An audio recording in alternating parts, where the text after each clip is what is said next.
Can stolen taxpayer money, money intended for children's meals, autism treatment, and housing, actually end up financing a globally recognized terror organization?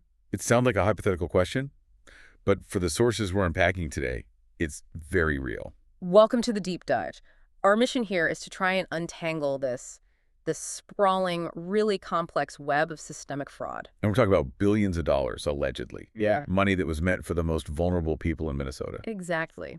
So we're going deep into the source material that details how these public funds were stolen, laundered, and then, and this is the explosive part, routed overseas to, according to multiple high-level law enforcement sources, fund Al-Shabaab. The scale of it is just. Yeah. It's staggering. We're looking at what the acting U.S. attorney basically called a web that has stolen billions of dollars in taxpayer money. Right. But what makes this whole investigation so charged, and what really caught our attention, is this claim from federal counterterrorism sources Let's hear it. that the, and I'm quoting here, largest funder of Al-Shabaab is the Minnesota taxpayer. That quote is the hook. It's unbelievable. And it raises so many questions. This isn't just small-time embezzlement. No, not at all. What we're examining is a bureaucracy that critics and the sources say was, highly permissive. It allowed this collision of imported social structures and, frankly, massive political timidity. And that created a vacuum where organized crime could just thrive. At the center of it all is the widespread abuse of public programs and this informal money transfer system. It's called Hawala. Exactly. And we really have to set the stage for you, the listener. You have to understand how the floodgates even opened. We need to look at three huge publicly funded programs that were all targeted at the same time. So this wasn't just a single weak link. No, this was a multi-front assault on the state's entire budget. Okay, so let's start with the one that got the most headlines, the one that really shows the sheer volume of the money. That's the federal child nutrition program, right? The Feeding Our Future scheme. That's the one. The sources lay it out pretty clearly. You have this one sponsoring nonprofit. Just one organization. One main one, yeah. It escalates its federal funding from a baseline of about $3.4 million in 2019 to nearly $200 million in 2021. Wait, in just 2 years? 2 years. It's an astronomical, just a completely unrealistic rate of growth for distributing kids' meals. So what was the mechanism? How did they do it? It was brazen. The fraud rings just systematically submitted fake attendance rosters, wildly inflated meal counts, and completely fabricated invoices. For meals that were never served. Or for kids who didn't exist. Yeah. The bureaucracy was either just overwhelmed by the numbers or, unwilling to question them. And what's so crucial here is that this rapid, deeply suspicious growth, it wasn't just happening with the Feeding Our Future scheme. No, it's a pattern. You see it repeated across other state programs. And that points to a fundamental sort of underlying failure of any real oversight. So let's look to the next one, the Medicaid Housing Stabilization Services, or HSS. A perfect parallel.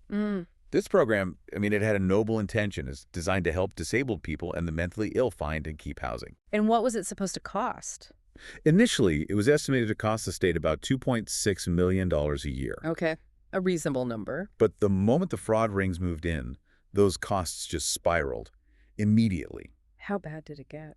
Well, the sources document that in just the first 6 months of 2025 alone, HSS paid out $61 million. $61 million from an estimate of 2.6 a year. Exactly.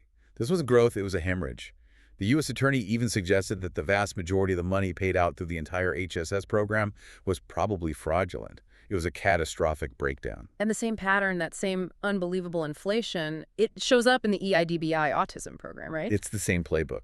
Claims there jumped from about $3 million in 2018 to nearly $400 million by 2023. It's just breathtaking. You have these social service programs all designed to help the most vulnerable people, and they suddenly inflate by 100, 200 times the expected cost. The U.S. attorney wasn't exaggerating. He said the sheer depth of it takes my breath away. So let's shift from the scale of the theft to the how. The sources call it schemes stacked upon schemes. Right, the mechanisms. In that HSS housing fraud, for example, the perpetrators didn't even bother creating real operations. What do you mean? They set up what are described as purely fictitious companies, often operating out of dilapidated storefronts, run-down, empty office buildings. So how do they get clients to justify billing the state? They targeted the extremely vulnerable. They'd recruit people who were recently released from, say, drug rehab centers. And then what?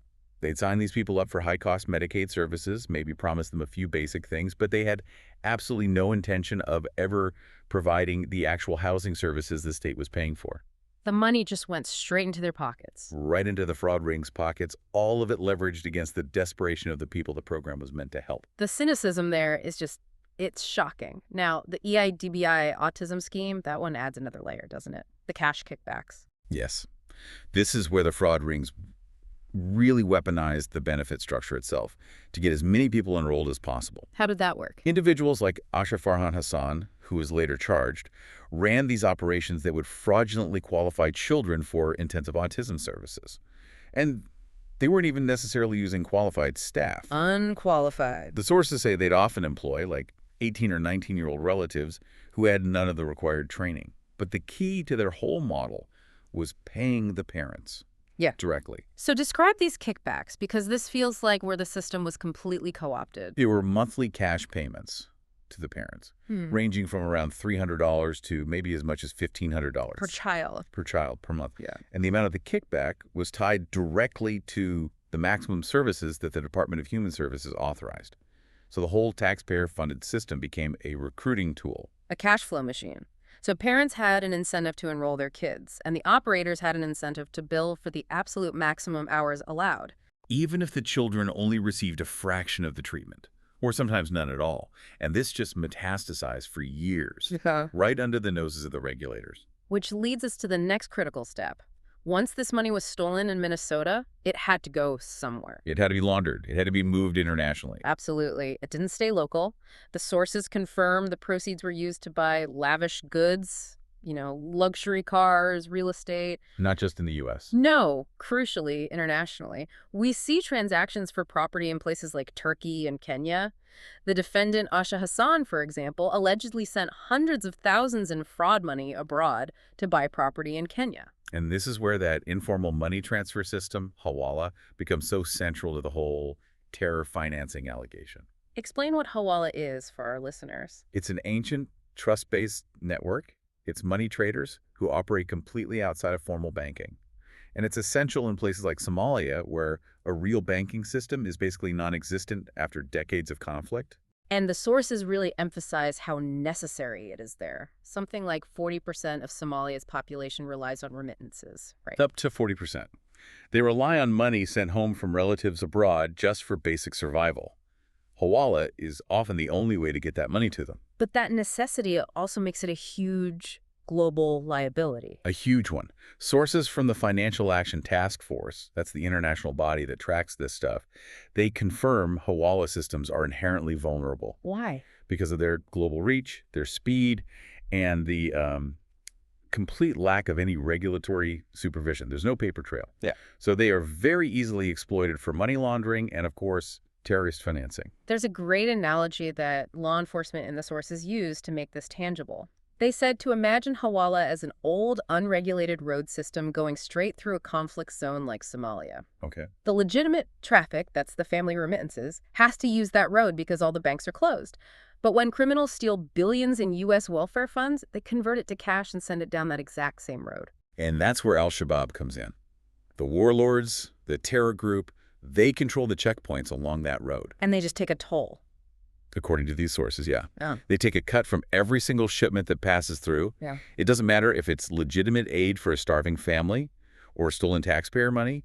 It all goes through the same corridor, and Al-Shabaab gets its cut. Which brings us to the absolute core of this, the most serious and highly contested issue.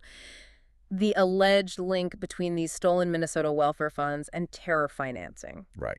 And federal counterterrorism and law enforcement sources, they are not ambiguous here. They state that untold millions of stolen Minnesota funds were sent back to Somalia through these Hawala networks. And ultimately benefited Al-Shabaab. Ultimately benefiting Al-Shabaab. And we have to reemphasize that specific claim from the confidential source we mentioned at the start. The largest funder of Al-Shabaab is the Minnesota taxpayer. It's a shocking statement. And this link is also backed up by official testimony. A former official from the Minneapolis Joint Terrorism Task Force confirmed that Al-Shabaab takes a cut of every dollar sent from the Twin Cities to Somalia. And this isn't even a new phenomenon. The sources remind us that back in 2011, 2 Minnesota women were convicted for doing exactly this. for using hawalas, money remittance companies, to provide material support to Al-Shabaab. So the pathway, the risk, it's been known for a very long time. However, we have to be impartial and look at the pushback because it's substantial, and this is where the politics get really deep. They do. An investigation by the Minnesota Legislative Auditor looked into the fraud in one specific program, the Child Care Assistance Program. And what did they find? They reported finding no definitive proof to substantiate a direct link between that program's fraud money and overseas terrorist groups. And that finding just created an immediate conflict. The political reaction was explosive. Somali community groups mobilized very quickly. They criticized the terror claims as ongoing tactics of division and fear-mongering. They framed it as Islamophobic attacks used to scapegoat our community for their political gain. The argument was that it distracted from the real issue, which was just investigating the fraud itself. But the sources also contain a very forceful counter-argument to that stance. A very forceful one. This other perspective suggests that accusing people of racism is used cynically as a, quote, standard operating playbook.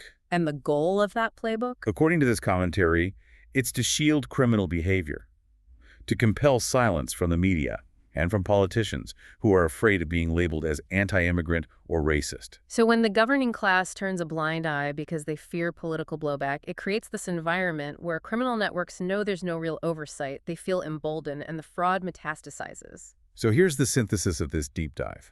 You have the documented existence of just colossal systemic fraud billions siphoned away from vulnerable citizens. At the same time, At the same time, you have highly credible, repeated allegations from federal counterterrorism professionals connecting that laundered money directly to an active terror group.